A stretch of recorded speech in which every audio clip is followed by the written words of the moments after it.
Avant d'aller plus loin dans nos cours et nos stratégies d'investissement, il y a une étape par laquelle on est obligé de passer. Parce que, soyons honnêtes, à quoi bon chercher les meilleures actions, analyser des graphiques ou essayer de placer ton argent si tu ne sais même pas sur quel terrain de jeu tu évolues? C'est un peu comme essayer de piloter un avion sans savoir comment fonctionne un moteur, ou pire, sans savoir qu'il y a des turbulences inévitables en altitude. L'économie, ça a l'air complexe, intimidant, réservé à des banquiers en costume cravate qui parlent un jargon incompréhensible. Mais en réalité, c'est une machine redoutablement simple. Une machine qui obéit à des règles mécaniques, prévisibles, et qui se répètent encore et encore à travers l'histoire. Si tu ne comprends pas comment fonctionne le crédit, les cycles de la dette, et pourquoi les crises arrivent, tu vas subir les marchés au lieu de les anticiper. Tu vas acheter au mauvais moment, paniquer quand ça baisse, et passer à côté des plus grandes opportunités. C'est exactement pour ça qu'on va prendre le temps, à travers les prochains épisodes, de décortiquer la machine économique. On va voir ensemble comment l'argent circule vraiment, pourquoi la dette est à la fois le meilleur ami et le pire ennemi de l'économie, et surtout, comment ces fameux cycles de crise se déclenchent. Une fois que tu auras compris ça, crois-moi, ta vision de l'investissement ne sera plus jamais la même. Pour décoder cette machine, on ne va pas réinventer la roue. On va s'appuyer sur l'un des meilleurs travaux jamais réalisés sur le sujet, le modèle de Ray Dalio, l'un des investisseurs les plus brillants de notre époque, fondateur du plus grand fonds spéculatif au monde. Dans une vidéo devenue culte, La mécanique de la machine économique, il explique tout en 30 minutes. Sauf que pour que ce soit vraiment digeste, actionnable et que tu puisses tout intégrer, on a décidé de diviser son travail en 3 épisodes de 10 minutes. Dans la première partie, on va poser les bases en décortiquant les transactions et le secret le plus important de l'économie, le crédit. Voici le mécanisme de la machine économique en 30 minutes. L'économie est une machine simple. Mais nombreux sont ceux qui ne la comprennent pas ou ne sont pas d'accord. Cela entraîne beaucoup de souffrances économiques superflues.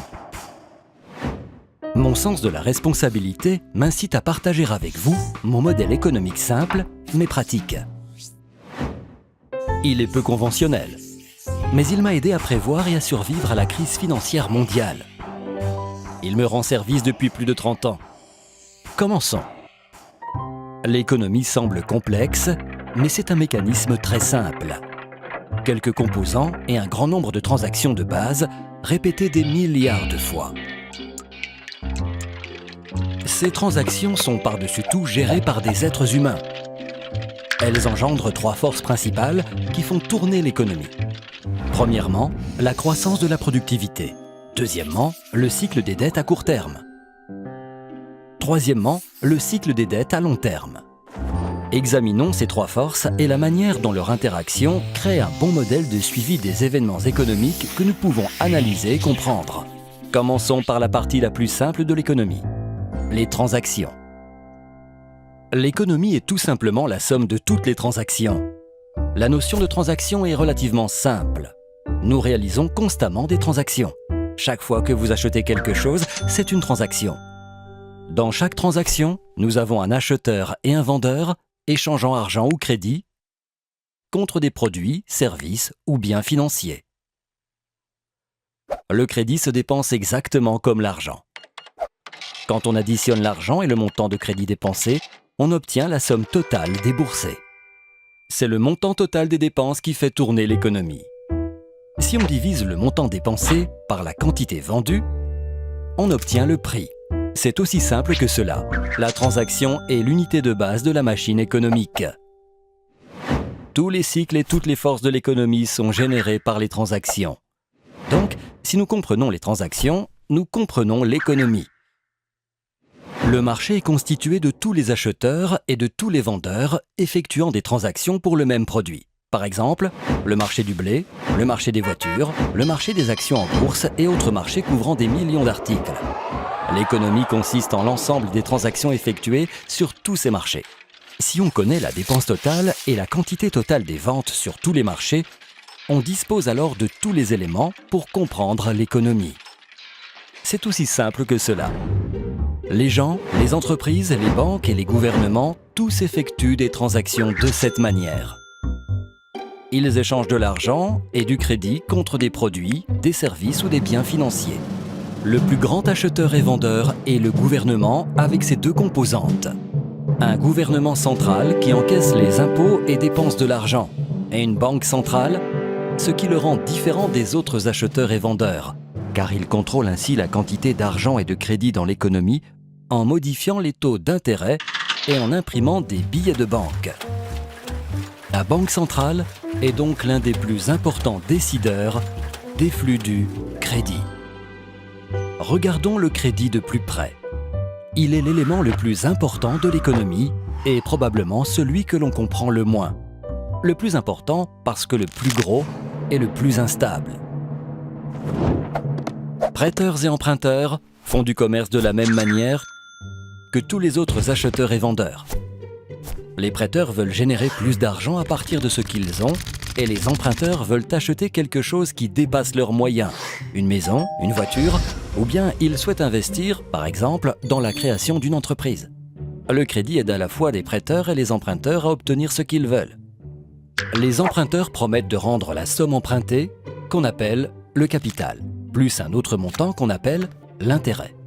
Lorsque les taux d'intérêt sont élevés, les gens empruntent moins, car cela leur coûte cher. Lorsque les taux d'intérêt sont faibles, ils empruntent davantage, car c'est meilleur marché.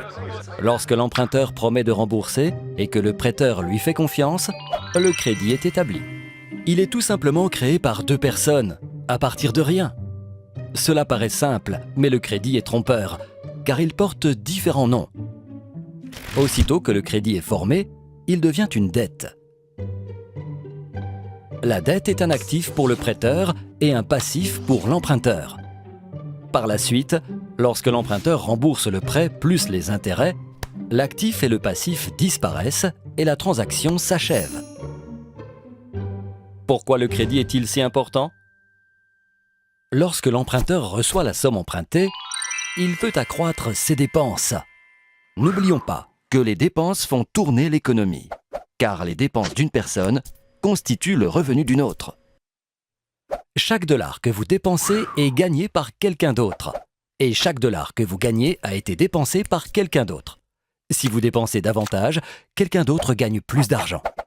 Si les revenus de quelqu'un augmentent, les prêteurs lui prêtent volontiers de l'argent, car il est considéré comme solvable.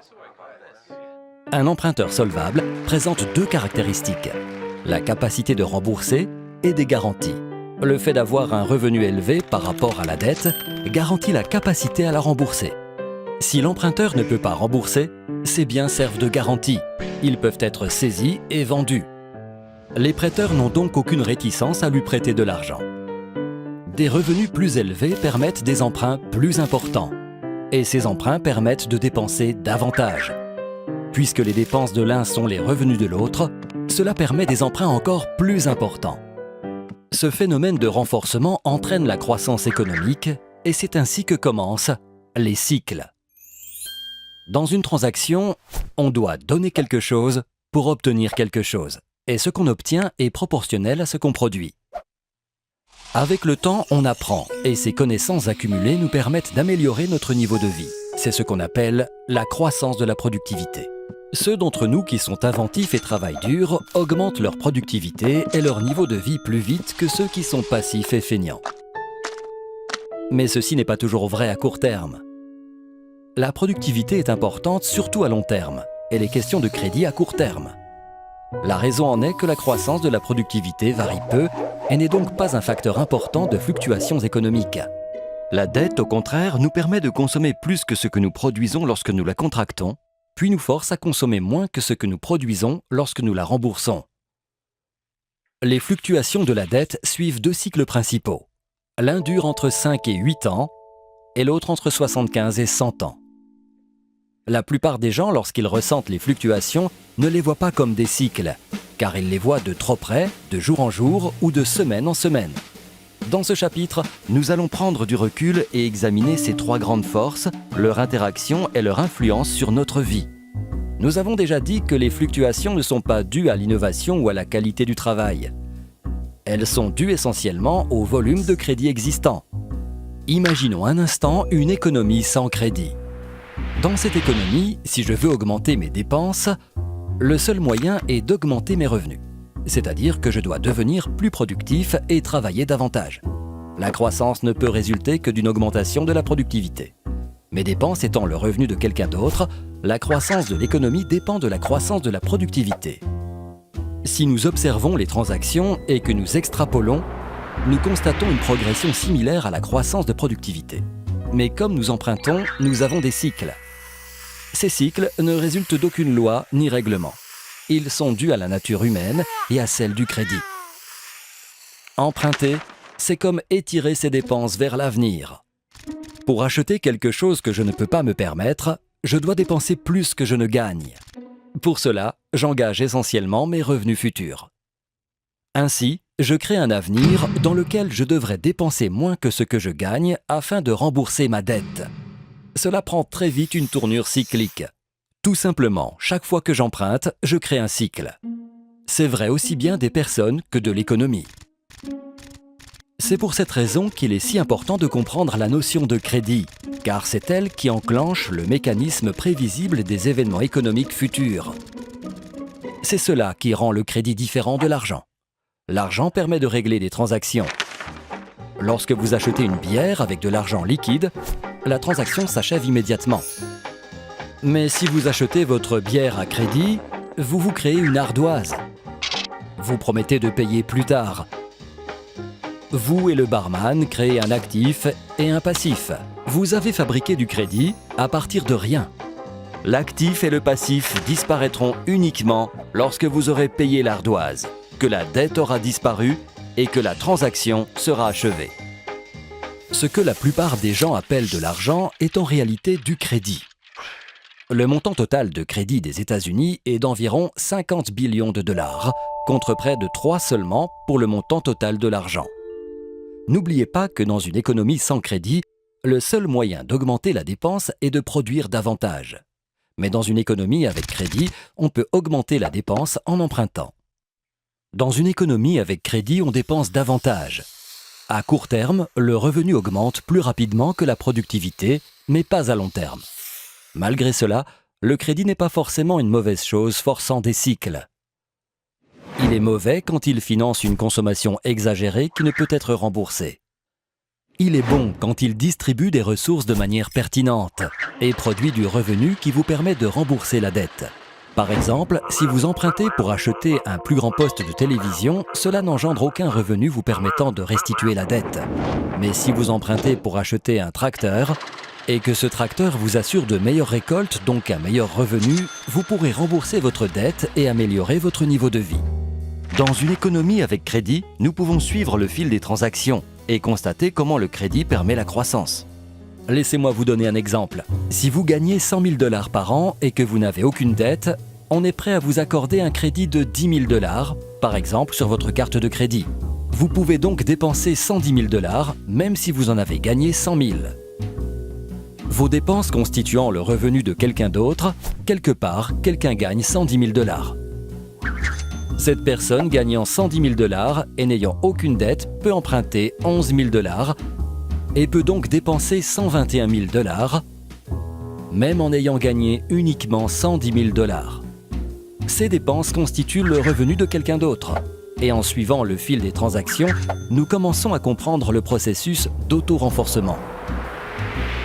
Mais n'oublions pas que les emprunts créent des cycles et qu'après une phase de croissance vient inévitablement une baisse.